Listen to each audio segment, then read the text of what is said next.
warahmatullahi wabarakatuh. Perkenalkan, nama saya Andika Budi Saputra dengan NIM D1C124002 kelas R002. Di sini saya akan menjawab 10 pertanyaan tugas esai mata kuliah rekayasa proses, dosen pengampu Ibu Yarnisa.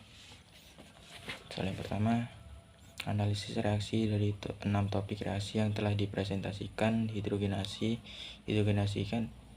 bleaching, esterifikasi, dehidrasi, isomerisasi. Pilihlah 2 reaksi yang menurut Anda paling bertolak belakang, berlawanan. Jelaskan mengapa Anda memilih kedua reaksi tersebut berdasarkan perubahan struktur molekulnya. Dua reaksi yaitu hidrogenasi dan hidrogenasi yang merupakan 2 reaksi yang berlawanan. Pada reaksi hidrogenasi menambah tidak jenuh lebih jenuh. Hidrogenasi menghilangkan atom hidrogen dari senyawa hingga terbentuk ikatan rangkap, dan keduanya berlawanan karena salah satu hidrogen sedang menambah sedangkan yang lainnya mengurangi hidrogen. Soal yang kedua, katalis. Hampir semua reaksi rekayasa proses membutuhkan katalis. Jelaskan fungsi utama katalis dalam reaksi kimia industri dan berikan 1 contoh spesifik katalis untuk topik presentasi kelompok Anda sendiri. Sebutkan topik kelompoknya. Fungsi katalis yaitu zat yang mempercepat laju reaksi tanpa ikatan basis reaksi. Terdapat beberapa fungsi, yaitu mempercepat reaksi, menurunkan energi aktivitas, menghemat energi proses, meningkatkan hasil produk, dan mengurangi biaya produksi. Contoh versi katalis untuk topik katalis nikel Ni, topik hidrogenasi katalis Partina atau PT, topik dehidrogenasi katalis bleaching R, topik bleaching katalis asam sulfat H2SO4, topik esterifikasi asam sulfat H3PO4, topik dehidrasi enzim glucose isomerase, topik isomerisasi. Soal selanjutnya, hidrogenasi dalam pembuatan margarin. Mengapa minyak nabati cair perlu dihidrogenasi? Jelaskan dampak negatif bagi kesehatan jika proses ini dilakukan secara parsial tidak sempurna. Minyak nabati cair sangat perlu dihidrogenasikan karena minyak nabati banyak mengandung asam lemak tak jenuh berbentuk cair, dan hidrogenasi bertujuan untuk meningkatkan kestabilan produk, memperbaiki tekstur margarin, mengubah minyak menjadi semi padat, atau memperpanjang umur simpan. Dampak negatif bagi kesehatan secara parsial tidak sempurna: meningkatkan risiko penyakit jantung, menurunkan kolesterol baik, meningkatkan kolesterol jahat, dan menyebabkan pengambatan pembuluh darah. Soal selanjutnya,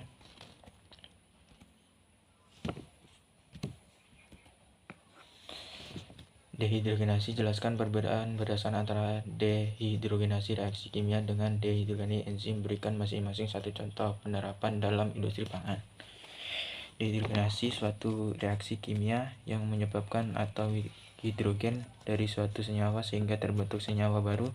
Contoh penerapan pangan dalam industri pangan: alkohol ternyata dapat diubah menjadi aldehida atau sehingga menghasilkan aroma khas. Sedangkan dehidrogenasi yaitu enzim yang berfungsi melepas hidrogen, bekerja pada suhu dan pH tidak ikut habis dalam reaksi. Contoh penerapan yaitu mengubah etanol menjadi asaldehida, membentuk aroma dan cita rasa pada produk.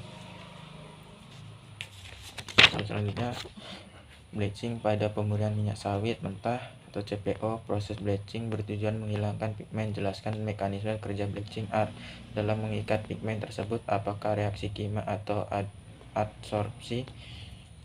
Bleaching pemurnian minyak mentah CPO bertujuan untuk menghilangkan pigmen agar minyak lebih jernih. Bleaching R bekerja bahwa bukan melalui proses kimia tetapi adsorpsi yang prosesnya menempel zat tertentu, memiliki luas permukaan yang besar, banyak pori-pori, mampu menarik dan mengikat pigmen logam berat, sabun, serta senyawa hasil oksidasi. Belum diesel ada produk estanifikasi, transverifikasi. Mengapa bahan baku minyak dengan asam lemak bebas FFA tinggi harus memiliki tetap verifikasi asam terlebih dahulu sebelum transverifikasi basah?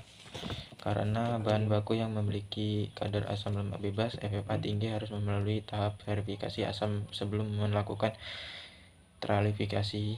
Dapat mereaksi dengan katalis basa. FFA direaksikan dengan alkohol metanol menggunakan katalis asam seperti asam sulfat. Asam lemak bebas FFA tinggi dapat dilakukan lebih efektif sehingga menghasilkan biodiesel tinggi.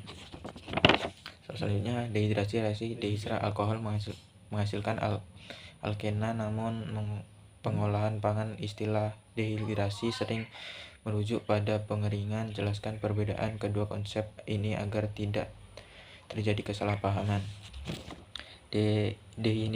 Dehidrasi memiliki dua pengertian, yaitu yang berbeda dapat dalam kimia dan pengolahan pangan.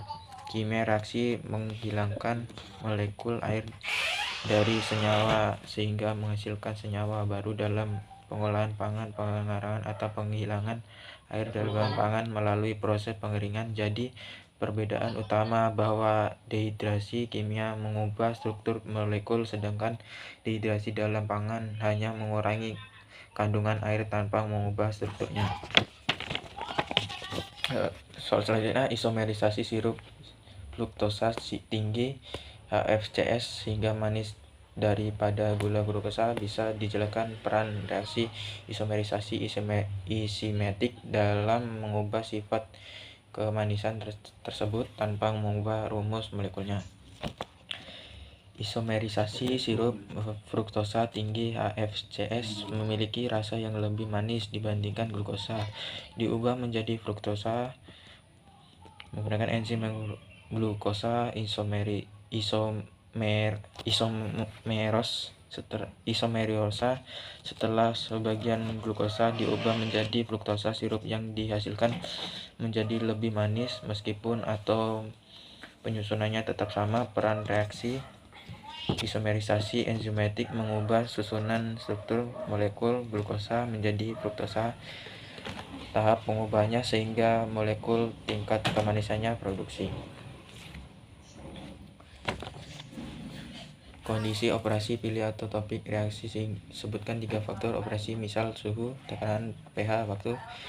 Pada krisis pengaruh penghasilan reaksi tersebut, apa yang terjadi jika faktor tersebut tidak dikendalikan? Kondisi operasi pada memiliki topik operasi glukosa menjadi fruktosa. 3 faktor yang sangat dipengaruhi keberhasilan reaksi. Suhu terlalu rendah menyebabkan aktivitas enzim menurun sehingga reaksi yang bertanggung lambat. pH. Jika pH asam atau terlalu basa, struktur enzim dapat berubah sehingga menurunkan dan menghasilkan fruktosa sedikit.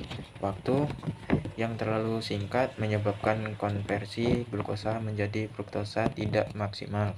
Ketiga, faktor tidak dikendalikan dengan baik, maka hasil produksi akan menurun. Soal terakhir, refleksi pemahaman berdasarkan seluruh materi fermentasi teman-teman sekelas. Reaksi mana yang menurut Anda berpotensi berkembang untuk inovasi produk pangan di Indonesia masa depan? Jelaskan alasan ekonomis dan teknisnya.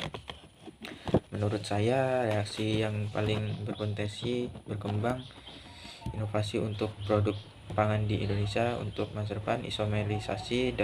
Dari ekonomis, dibutuhkan masyarakat terhadap produk rendah gula dan pemanis.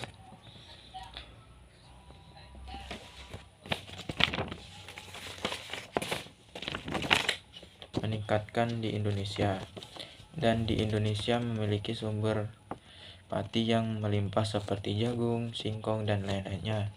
Dari teknisnya, isomerisasi mampu menghasilkan produk dengan sifat yang lebih baik tanpa mengubah rumus molekul. Proses ini menggunakan enzim sehingga lebih spesial, ramah lingkungan, dan lain-lain. Baiklah, sekian penjelasan dari saya. Saya akhiri. Wassalamualaikum warahmatullahi wabarakatuh.